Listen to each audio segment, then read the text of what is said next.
30 की एज के बाद हमारी बॉडी में जो हॉर्मोन्स बिगड़ते हैं उनका जो मेन रीज़न है वो सिर्फ और सिर्फ हमारी बढ़ती एज नहीं होती। 90% केसेस में जो हमारा लाइफस्टाइल है, मतलब जो हमारे रहने सहने का तरीका है, वो ही इसकी मेन प्रॉब्लम होता है। तो अगर आपका अनएक्सप्लेन वेट गेन है, आपके पीरियड्स डिले हो रहे हैं, मूड स्विंग्स हैं, या आपको बहुत ही लो एनर्जी फील होती है, तो आज का वीडियो आप बिल्कुल भी स्किप मत करना। आज की वीडियो आपको 3 लेवल्स पर हेल्प करने वाली है। सबसे फर्स्ट आता है कि आपकी बॉडी में जो भी आपको सिम्टम्स फील हो रहे हैं उन्हें ये समझने में हेल्प करेगी। सेकेंड आता है कि उन सिम्टम्स का जो भी मेन रीजन है वो हम अच्छे से जान पाएंगे। एंड थर्ड आता है कि आप अपने घर पर सेफ हर्ब्स या फिर ओटीसी मेडिकेटेड जो भी सप्लीमेंट्स आते हैं या फिर हर्बल ड्रिंक से आप अपने हार्मोन को इजीली बैलेंस करना सीखेंगे। आज का वीडियो आप बिल्कुल भी स्किप मत करना और इस वीडियो को आप एंड तक जरूर देखना। और अगर आपने मेरे चैनल को अभी तक सब्सक्राइब नहीं करा है तो please subscribe to my channel being real with Puja the wellness pharmacist, जहां पर हम डिस्कस करते हैं skin care, hair care, health and wellness के बारे में। हार्मोन इम्बैलेंस सुनने में थोड़ा सा स्केरी लगता है, बट इसका जो सॉल्यूशन है वो इतना भी मुश्किल नहीं है। आज की वीडियो में हम डिस्कस करेंगे कि हार्मोन्स बिगड़ते क्यों हैं, कौन से केसेस में नेचुरोपैथी काम आती है, कौन से केसेस में एलोपैथी ज़रूरी है, और क्या कभी हार्मोन्स परमानेंटली बैलेंस हो भी सकते हैं या नहीं।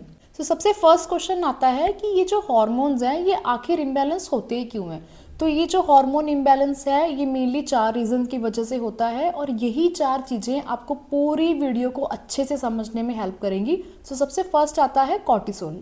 30 की एज के बाद बॉडी की जो स्ट्रेस हैंडलिंग कैपेसिटी होती है वो हाफ हो जाती है।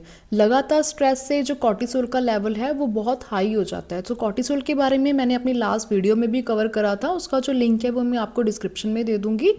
कॉर्टिसोल के बढ़ने से हमारी बॉडी में जो हार्मोन्स हैं एस्ट्रोजन और प्रोजेस्टेरोन ये इरेगुलर हो जाते हैं, जिससे हमारा जो मेंस्ट्रुअल साइकिल है वो खराब हो जाता है, जो कि फर्टिलिटी यानी कि प्रेगनेंसी का बहुत ही इंपॉर्टेंट पार्ट है। और ये हार्मोन्स हमारी overall health including bone density, mood और स्किन हेल्थ के लिए भी बहुत ज़रूरी होते हैं। दूसरा जो मेन रीज़न है जो हार्मोन्स को इम्बैलेंस करता है वो है इंसुलिन। अब इंसुलिन क्यों स्पाइक होता है? अगर हम हाई शुगर कंजम्पशन कर रहे हैं या फिर लेट नाइट स्नैकिंग कर रहे हैं, तो जो हाई इंसुलिन है ये हमारी ओवरीज पर डायरेक्ट असर डालता है, जिससे पीसीओएस यानी कि पॉलीसिस्टिक ओवेरियन सिंड्रोम जैसे सिम्टम होते हैं, जैसे कि irregular periods, acne, weight gain और excessive hair growth on face. तीसरा जो रीज़न है वो है गट इम्बैलेंस। अगर आपको नहीं पता तो मैं बता दूं कि हमारे जो गट बैक्टीरिया होते हैं ये 40% एस्ट्रोजन हार्मोन को रेगुलेट करते हैं। तो अगर हमारा गट वीक है तो उसका डायरेक्ट इम्पैक्ट जो आएगा वो हमारे बॉडी में एस्ट्रोजन हार्मोन पे आएगा, तो उसके जो लेवल है वो बहुत डाउन चले जाएंगे।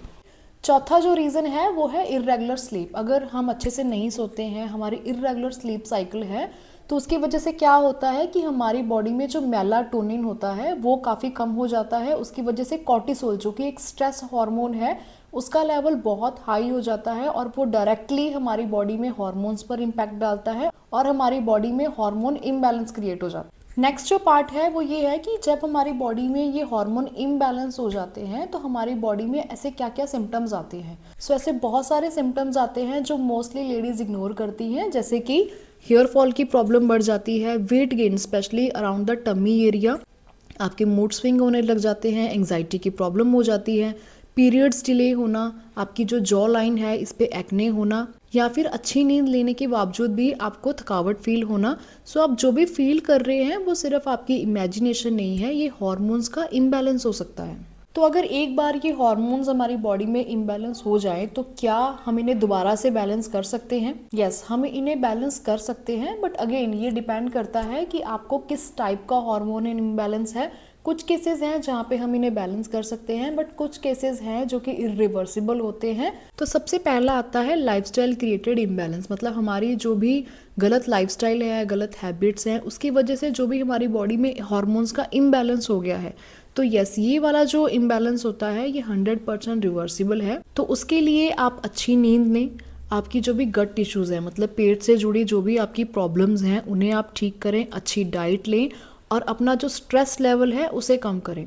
इन सबको ठीक करने से हार्मोन 6 से 12 हफ्ते में सेटल हो जाते हैं। दूसरा आता है जेनेटिक या थायराइड या फिर ऑटो इम्यून बैलेंस। तो ये वाला जो केस होता है ये पार्शली रिवर्सिबल है, मतलब पूरा का पूरा जो इम्बैलेंस है वो ठीक नहीं होगा, बट कुछ हद तक हम इसे कंट्रोल कर सकते हैं। सो इसमें जो अकेली नेचुरोपैथी है, मतलब नेचुरल वेज है, वो काफ़ी नहीं होते। एलोपैथी और उसके साथ साथ हमें अपने लाइफस्टाइल में भी चेंजेस करने पड़ते हैं। तीसरा जो केस है वो है एक्सट्रीम पीसीओएस की प्रॉब्लम, मतलब पॉलीसिस्टिक ओवेरियन सिंड्रोम की प्रॉब्लम। सो ये वाला जो केस है ये रिवर्सिबल नहीं है, बट आप इसे मैनेज कर सकते हो। सो इस केस में हम 80% तक के सिम्टम्स ठीक कर सकते हैं। सो एक सबसे बड़ा डाउट जो मोस्टली सबको होता है कि हार्मोन अगर हमारी बॉडी में रीसेट हो जाते हैं, तो सबसे फर्स्ट साइन क्या होता है कि हमारी जो डिलेड पीरियड्स है उसकी प्रॉब्लम ठीक हो जाएगी। ऐसा नहीं है। सबसे पहले हमारा डाइजेशन ठीक होता है, फिर हमारी स्किन से रिलेटेड जो भी प्रॉब्लम्स हैं वो ठीक होती हैं, देन हमारा मूड स्टेबल होता है, और लास्ट में हमारे जो भी इरेगुलर पीरियड्स हैं उनमें इम्प्रूवमेंट होती है। अब हम डिस्कस करते हैं नेचुरोपैथी वर्सेस एलोपैथी, मतलब कौन से ऐसे केसेस हैं जहाँ पर हम इस हार्मोन इम्बैलेंस को नेचुरल वे से ठीक कर सकते हैं, और किन केसेस में हमें एलोपैथी यानी कि मॉडर्न मेडिसिन लेने की ज़रूरत है। तो अगर हमारी बॉडी में स्ट्रेस इम्बैलेंस है, माइल्ड पीसीओएस की प्रॉब्लम है, इंसुलिन रेजिस्टेंस है, या फिर बॉडी में एस्ट्रोजन काफ़ी लो है, या प्री मेनोपॉज सिम्टम आ रहे हैं, तो उस केस में हम नेचुरोपैथी से इन सब केसेस को ठीक कर सकते हैं। वहीं कुछ केसेस हैं जैसे थायराइड डिसऑर्डर है, हमारी बॉडी में प्रोलैक्टिन का लेवल बहुत हाई है, पीसीओएस की प्रॉब्लम है with no period for more than 90 days, मतलब 90 दिन से ज़्यादा का टाइम हो गया है बट हमारे जो पीरियड्स हैं वो मिसिंग है, सीवियर एक्ने की प्रॉब्लम है, हैवी ब्लीडिंग है, फाइब्रॉइड्स हैं, तो उन केसेस में हमें डेफिनेटली एलोपैथी मेडिसिन लेनी चाहिए। ये जो एलोपैथी मेडिसिन है ये इस इम्बैलेंस को तभी रिवर्स कर सकती हैं जब हमें जो मेन रीज़न है प्रॉब्लम का वो पता हो। बट जो भी ये लाइफस्टाइल रिलेटेड इम्बैलेंस है, मतलब हमारी खुद की आदतों की वजह से जो भी हमारी बॉडी में हार्मोन का इम्बैलेंस हो रहा है, उसे एलोपैथी मेडिसिन ट्रीट नहीं कर सकती। तो अपने लाइफस्टाइल को इम्प्रूव करने के लिए आप कुछ हर्ब्स ट्राई कर सकते हैं, जैसे शतावरी, अश्वगंधा, जटामानसी, और कुछ हर्बल ड्रिंक्स भी हैं जो आपके हार्मोन्स को बैलेंस करने में हेल्प करेंगी। तो सबसे फर्स्ट हम बात करते हैं शतावरी की। हमारी बॉडी में जो भी एस्ट्रोजन हार्मोन की फ्लक्चुएशन हो रही है, मतलब कभी कम हो रहा है या ज़्यादा हो रहा है, उसे ये हर्ब बैलेंस करती है, हमारे मेंस्ट्रुअल साइकिल को इम्प्रूव करती है। तो आप अपने डॉक्टर से कंसल्ट करने के बाद शतावरी पाउडर का आधा चम्मच सोने से पहले गर्म दूध या फिर गर्म पानी के साथ ले सकते हैं। बट अगर आप प्रेग्नेंट हैं या फिर एस्ट्रोजन सेंसिटिव फाइब्रॉइड हैं तो उस केसेस में हमें शतावरी पाउडर को बिल्कुल अवॉइड करना चाहिए। अगेन मैं रिपीट कर रही हूँ, कोई भी आप हर्ब ट्राई करें उससे पहले आप अपने डॉक्टर या फिर आयुर्वेदिक प्रैक्टिशनर से ज़रूर कंसल्ट करें। सेकंड जो हर्ब आती है वो है अश्वगंधा। अश्वगंधा हमारी बॉडी में जो भी स्ट्रेस है उसे ठीक करने में हेल्प करती है। तो ये हमारी बॉडी में कॉर्टिसोल के लेवल को कम करती है, हमारी स्लीप को इम्प्रूव करती है। तो ये काफ़ी फॉर्म्स में आता है, हमें टैबलेट फॉर्म में मिल जाएगा, पाउडर्ड फॉर्म में मिल जाएगा, या कैप्सूल फॉर्म में मिलता है। तो आप 300 से 500 mg खाना खाने के बाद ले सकते हैं। बट अगर आपका जो ब्लड प्रेशर है वो लो रहता है, आप प्रेग्नेंट हैं या फिर ब्रेस्ट फीडिंग मदर हैं, या फिर आपकी जो थायराइड मेडिकेशन है उसके हाई डोज चल रहे हैं, तो उन केसेस में आपने अश्वगंधा हर्ब को अवॉइड करना है। तीसरी जो हर्ब आती है वो आती है जटामानसी। ये हमारे मूड और हमारा जो स्लीप साइकिल है उसे रीसेट करने में हेल्प करती है। ये जो हर्ब है जटामानसी, ये हमारा जो माइंड है उसे शांत करने में हेल्प करती है, हमारी बॉडी में जो प्रोजेस्टेरोन हार्मोन है उसे बैलेंस करती है, पीएमएस यानी जो प्री मेंस्ट्रुअल सिंड्रोम है और यहाँ हमारे मूड स्विंग्स हैं उन्हें ये ठीक करने में हेल्प करती है।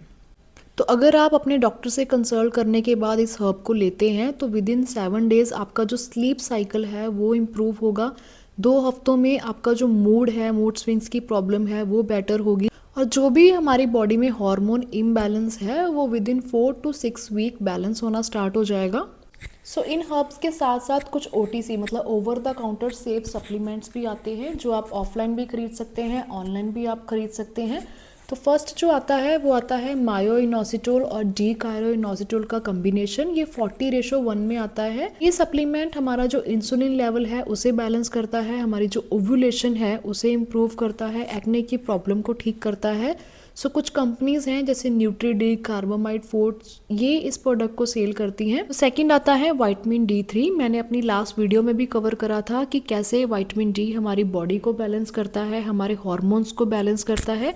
तो अगर आप 60,000 इंटरनेशनल यूनिट का डोजेज फॉर्म ले रहे हैं तो आपने इसे वीकली लेना है, डेली नहीं लेना है। आप इसे 8 हफ्तों के लिए ले, वीकली आप इसे ले, और उसके बाद आप वंस इन अ मंथ इस सप्लीमेंट को कंज्यूम करें। सो ऐसी कुछ कंपनीज हैं जो विटामिन D3 60,000 इंटरनेशनल यूनिट को सेल करती हैं, जैसे the Himalayan organics, G lab pharmacy. तीसरा आता है मैग्नीशियम ग्लाइसिनेट के सप्लीमेंट्स। ये हमारी बॉडी में जो कॉर्टिसोल है, स्ट्रेस हार्मोन है, उसे कम करता है, स्लीप को इम्प्रूव करता है और मसल्स को रिलैक्स करता है। सो कुछ कंपनीज हैं जो मैग्नीशियम ग्लाइसिनेट को सेल करती हैं, जैसे healthy and nutrition, pure nutrition.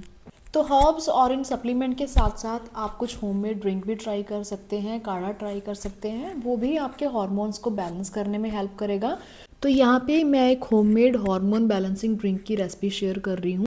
तो इस ड्रिंक को बनाने के लिए जो इंग्रेडिएंट्स हम यूज़ कर रहे हैं वो है 1 टेबलस्पून अलसी यानी कि फ्लैक्सीड, ½ टीस्पून मिश्री, 1 कप गर्म पानी और 2 ड्रॉप्स घी की। फ्लैक्सीड्स जो होते हैं ये हमारी बॉडी में एस्ट्रोजन हार्मोन को बैलेंस करते हैं। घी से हमारा जो वात दोष है और हमारा जो मूड है वो बैलेंस होता है। वार्म वाटर जो है, मतलब हल्का गर्म पानी है, उससे हमारा जो गट है वो इम्प्रूव होगा, और गट इम्प्रूव होने से हमारा जो एस्ट्रोजन हार्मोन है वो भी इम्प्रूव होगा। मिश्री जो है ये हमारे जो एड्रिनल ग्लैंड होता है उसे काम करती है, जिससे क्या होता है कि हमारी बॉडी में जो स्ट्रेस लेवल है वो काफ़ी हद तक कम हो जाता है। तो इस ड्रिंक को आपने कैसे बनाना है, सबसे पहले आपने जो अलसी के बीज हैं उसे क्रश कर लेना है और फिर उसे आपने हल्के गर्म पानी में मिक्स कर देना है। देन आप उसमें ऐड करें 2 ड्रॉप्स घी की और 1 चम्मच आप उसमें ऐड करें मिश्री का। तो इस ड्रिंक को आप इवनिंग टाइम में कंज्यूम करें, जैसे 4 से 7 के बीच में। सो ये एक बेस्ट हार्मोनल विंडो होती है, जिससे क्या होता है कि हमारे जो हार्मोन्स हैं, डिस्टर्ब्ड हार्मोन्स हैं, वो बैलेंस होते हैं। सो इस काढ़े को पीने से क्या होगा कि विद इन अ वीक आपकी जो भी ब्लोटिंग की प्रॉब्लम है, गैस की प्रॉब्लम है या फिर आपके गट से रिलेटेड प्रॉब्लम है, वो सब ठीक हो जाएंगी। 2 हफ्तों में आपका जो मूड है वो स्टेबल होना स्टार्ट हो जाएगा और विद इन 4 वीक्स आपके जो भी इर्रेगुलर पीरियड्स की प्रॉब्लम है वो भी ठीक हो जाएगी। उसके साथ साथ कुछ डाइट और लाइफस्टाइल चेंजेस हैं जो आपके हार्मोन्स को बैलेंस करने में हेल्प करेंगे। जैसे अगर आप मैदा बहुत यूज़ कर रहे हैं अपनी डेली रूटीन में, तो उसे आप मल्टीग्रेन आटे के साथ स्वैप करें। शुगर को आप गुड़ के साथ स्वैप कर सकते हैं। अगर आप दूध बहुत ज़्यादा कंज्यूम कर रहे हैं तो उसे आप दही या फिर लस्सी के साथ स्वैप करें। वाइट राइस की जगह आप ब्राउन राइस ले सकते हैं। इसके साथ साथ मैं 1 वीक का एक सैम्पल डाइट प्लान भी शेयर कर रही हूँ, आप इसे फॉलो कर सकते हैं। अगर आपको आज का वीडियो थोड़ा सा भी इन्फॉर्मेटिव लगा हो तो please like this video, share करें with your friends and family members, और कमेंट में आप मुझे अपना फीडबैक ज़रूर शेयर करें। And for more pharmacist approved self care and remedies, please subscribe to my channel being real with Puja the wellness pharmacist. So stay balance, stay real, और मिलते हैं नेक्स्ट वीडियो में। Till then take care.